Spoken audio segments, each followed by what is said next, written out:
School में teachers को परेशान करने में कितना मजा आता था ना। इतना शोर मचाओ कि टीचर बेचारी डरकर भागी जाए, है ना। भारत की जो पहली महिला टीचर थी ना, उनके साथ भी कुछ ऐसा ही होता था। जब वो घर से निकलती थी स्कूल के लिए तो रास्ते में कोई उन पर कीचड़ तो कोई गोबर, न जाने क्या क्या सब फेंका करते थे। लेकिन टीचर्स की विल पावर अलग ही होती है ना। कहानी उस महिला की जो ना होती तो आज भी स्कूल्स में मैम नहीं सिर्फ सर होते।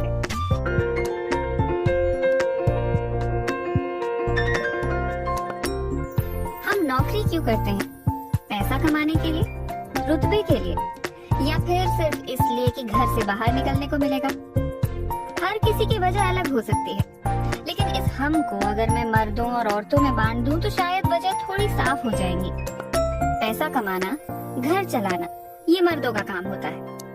जब औरत काम करने निकलती है तो कुछ ऐसी बातें सुनने को मिलती हैं। अरे तुम्हें घर थोड़ी ना चलाना है, तुम्हें तो घर संभालना है, इसलिए घर पर ही रहो। अच्छा चलो कुछ पार्ट टाइम सा कर लो, तुम्हारा मन भी लगा रहेगा। सबसे अच्छा तो ये रहेगा कि टीचर बन जाओ, दोपहर को बच्चों के साथ साथ घर भी आ जाओगी, गर्मियों की छुट्टियां भी मिल जाया करेंगी।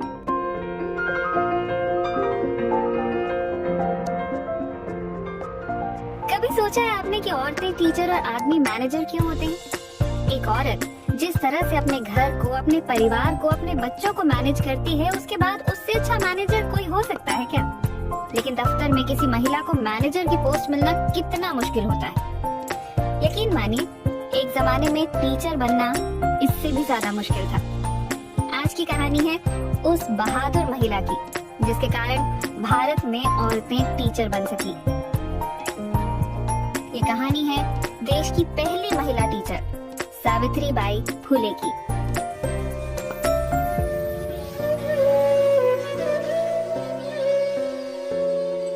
सावित्रीबाई का जन्म 3 जनवरी 1831 को महाराष्ट्र के नई गांव में हुआ था।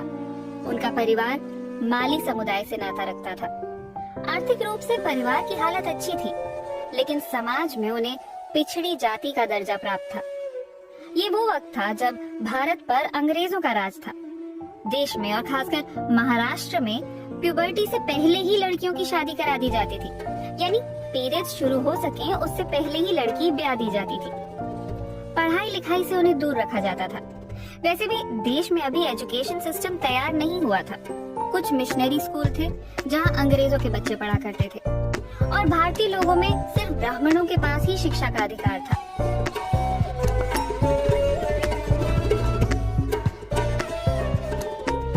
सावित्रीबाई महज 9 साल की थी जब उनकी शादी करा दी गई।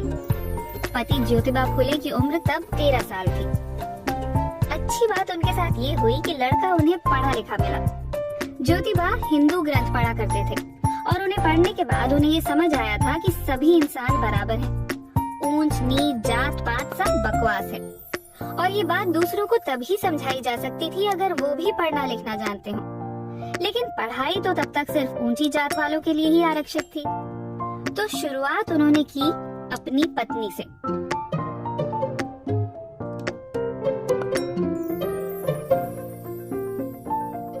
ज्योतिबा फुले ने खुद सावित्रीबाई को पढ़ना लिखना सिखाया।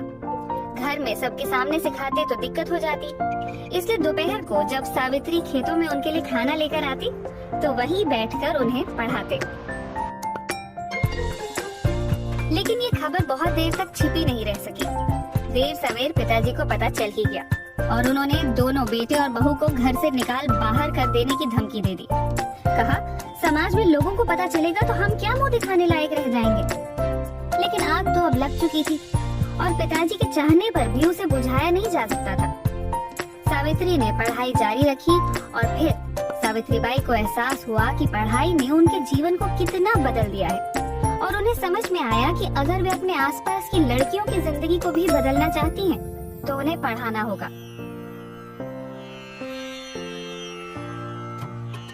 ये सुनने में जितना आसान लग रहा है, करने में उतना ही मुश्किल था। घर वालों ने उनसे रिश्ता तोड़ लिया था। दोस्त उस्मान शेख और उनकी बहन फातिमा शेख ने उन्हें अपने घर में पनाह दी। फातिमा शेख के साथ ही सावित्री मिशनरी स्कूल भी जाया करती थी।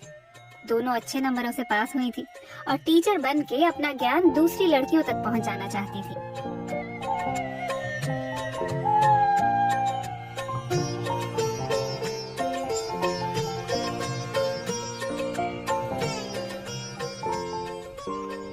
चारों ने मिलकर पुणे में पहला गर्ल्स स्कूल खोला। शुरू में आसपास की सिर्फ 9 लड़कियां आईं। धीरे धीरे ये 25 हो गई। इसमें ज्यादातर मांग और महार जाति की बच्चियां थीं, जिन्हें लोग अछूत मानते थे और जिनकी परछाई से भी दूर रहना चाहते थे। जिस वक्त ये स्कूल खोला गया, सावित्रीबाई की उम्र सिर्फ 17 साल थी। यानी आज जिस उम्र में बच्चे स्कूली शिक्षा पूरी करते हैं, उस उम्र में वो परिवार और समाज से टक्कर लेकर खुद स्कूल खोल रही थी।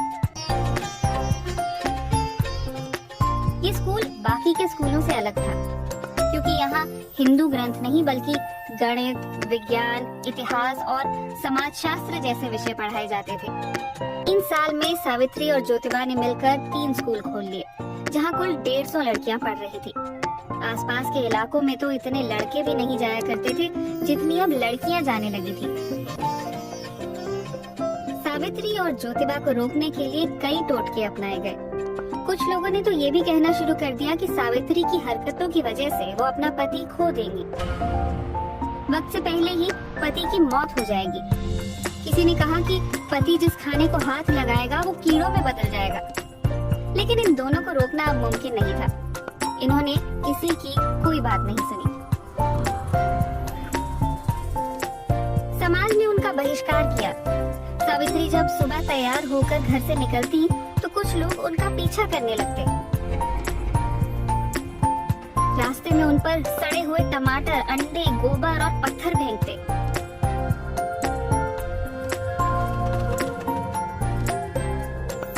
सावित्री ने कभी उन्हें गुस्सा नहीं दिखाया।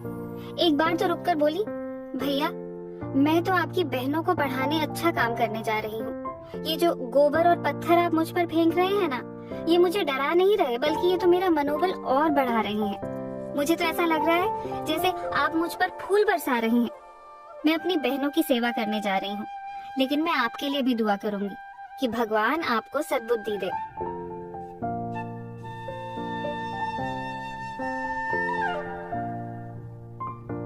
इस तरह से परेशान किया जाना, ये हर दिन का किस्सा था। एक दिन सावित्रीबाई की सब्र का बांध टूट गया और उन्होंने कहा कि बस अब मैं पढ़ाने नहीं जाऊंगी। तब उनके पति ने उनका हौसला बढ़ाया। जानते हैं उन्होंने क्या किया? उन्होंने सावित्री को 2 साड़ियां दी, एक पुरानी मैली सी और एक साफ सुथरी, और कहा कि कल से जब पढ़ाने जाओ तो ये पुरानी साड़ी पहन कर जाना। फिर कोई फर्क नहीं पड़ता, लोगों को जो फेंकना है फेंकते रहें, और जब स्कूल पहुंच जाओ तो मैली साड़ी बदल कर ये साफ साड़ी पहन लेना। बस सावित्री हर रोज यही करने लगी। लेकिन पत्थर मारने वाले रुके नहीं। एक दिन तो ऐसा हुआ कि एक आदमी सावित्री का रास्ता रोक के खड़ा हो गया और उन्हें धमकाने लगा कि अगर लड़कियों को पढ़ाना बंद नहीं किया तो बहुत बुरा होगा। काफी हंगामा हुआ, आसपास लोग इकट्ठे हो गए, लेकिन सावित्री की मदद के लिए कोई आगे नहीं आया। सावित्री को अपनी मदद खुद करनी थी और उन्होंने उसे एक जोर का तमाचा लगाया। बस फिर क्या था, वो आदमी वहाँ से भाग निकला और दोबारा कभी सावित्री के आसपास नहीं दिखा। इतना ही नहीं, जब पूरे गांव में ये खबर फैली तो अगले दिन से पत्थर मारने वालों ने भी आना बंद कर दिया।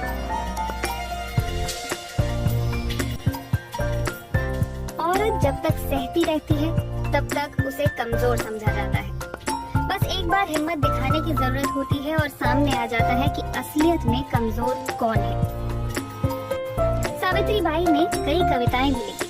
कविताओं की उनकी पहली किताब काव्य फुले जब छपी तब उनकी उम्र सिर्फ 23 साल थी। अपनी कविताओं में वो लोगों को शिक्षित होने के लिए प्रेरित करती, समाज की कुरीतियों के खत्म होने की कामना करती, जातिवाद पर सवाल उठाती।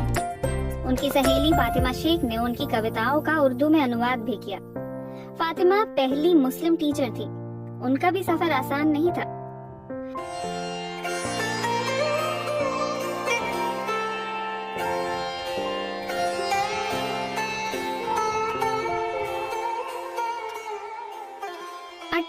अठारह से 1852 के बीच उन्होंने कुल 18 स्कूल खोले।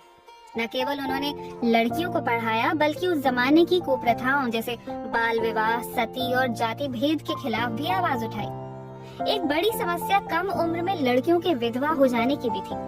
पति के मरने के बाद उन्हें अपना सर मुंडवाना पड़ता, समाज से कटकर अकेले जीना पड़ता। और समाज का दोगलापन ऐसा था कि एक तरफ तो उनसे ब्रह्मचर्य की उम्मीद की जाती और दूसरी तरफ उन्हीं का यौन शोषण भी होता। ऐसे में कई बार वे गर्भवती हो जाती और फिर समाज के डर से आत्महत्या कर लेती। सावित्रीबाई ने इसके खिलाफ आवाज उठाई। उन्होंने अपने घर को ऐसी बच्चियों के लिए आश्रम में तब्दील कर दिया। उन्होंने बाल हत्या प्रतिबंधक गृह की स्थापना की, जहां बलात्कार पीड़ित लड़कियां और युवा विधवा सुरक्षित रूप से अपने बच्चे को जन्म दे सकती थी। यहीं उन्होंने एक ब्राह्मण लड़की के बच्चे को गोद भी लिया। बड़ा होकर उनका ये बेटा डॉक्टर बना।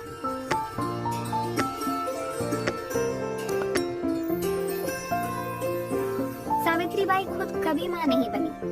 ऐसे में ज्योतिबा पर दूसरी शादी करने का दबाव भी डाला गया, लेकिन उन्होंने लोगों को ये कहकर चुप करा दिया कि हो सकता है कि खोट उन्हीं में हो। इसके बाद ही इन दोनों ने बच्चा गोद लेने का फैसला किया। परिवार वालों के लिए इस बगावत को समझना मुश्किल था।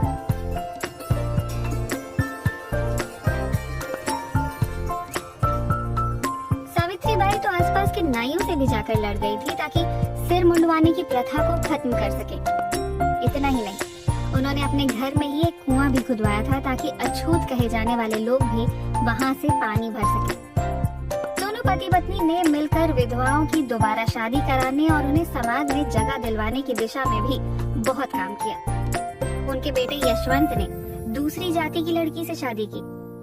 ब्रिटिश काल के भारत में ये पहली इंटरकास्ट मैरिज थी। जिस समाज में माता पिता बिना बच्चों से पूछे शादी तय कर देते थे, वहाँ प्रेम विवाह के बारे में तो कोई सोच भी नहीं सकता था, और वो भी अपनी जाति से बाहर जाकर। 1890 में जब ज्योतिबा फुले का देहांत हुआ, तब सावित्रीबाई ने ही उनकी चिता को आग दी। आज भी ज्यादातर परिवारों में महिलाओं को अंतिम संस्कार में हिस्सा लेने की अनुमति नहीं होती। वहीं सावित्रीबाई ने ऐसा कर महिलाओं के लिए एक मिसाल पेश की थी। आज बदलने का काम जारी रखा। पुरुष प्रधान उस दुनिया में समाज सेवा के सब काम ज्योतिबा के नाम पर ही चल रहे थे। उनके देहांत के बाद जब सावित्री फुले ने औपचारिक रूप से सारा भार संभाला और हर बैठक की अध्यक्षता भी खुद की, तो लोगों के लिए ये काफी हैरान कर देने वाला था। अब तक किसी महिला को ऐसे ओहदे पर नहीं देखा गया था। हाँ, वो बात अलग है, रानी लक्ष्मीबाई के किस्से लोग जरूर एक दूसरे को सुनाते थे, लेकिन अपने ही घर में अपनी नजरों के सामने किसी को लक्ष्मीबाई या फिर कहूँ सावित्रीबाई बनते देखना एक नया अनुभव था।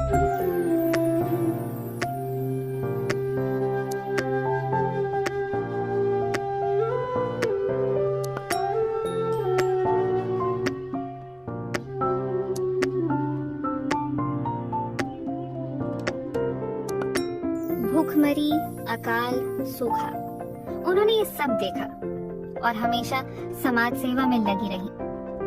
1897 में जब प्लेग फैला, तो भी वो अपने बेटे यशवंतराव के साथ मिलकर लोगों की मदद करती रही। पुणे के करीब उन्होंने मरीजों के इलाज के लिए एक अस्पताल भी खोला।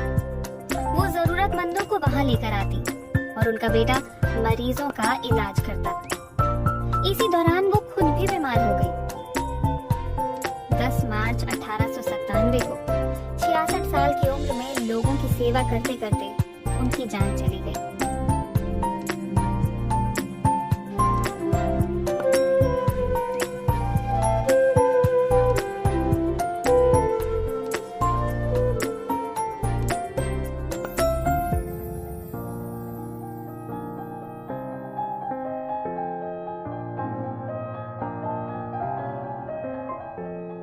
सावित्री फुले की कोशिशों का ही नतीजा है कि आज हम लड़कियां स्कूल जा सकती हैं। क्लास में एक दूसरे के साथ बैठकर आज बच्चे ये नहीं सोचते कि मेरा दोस्त किस जात का है।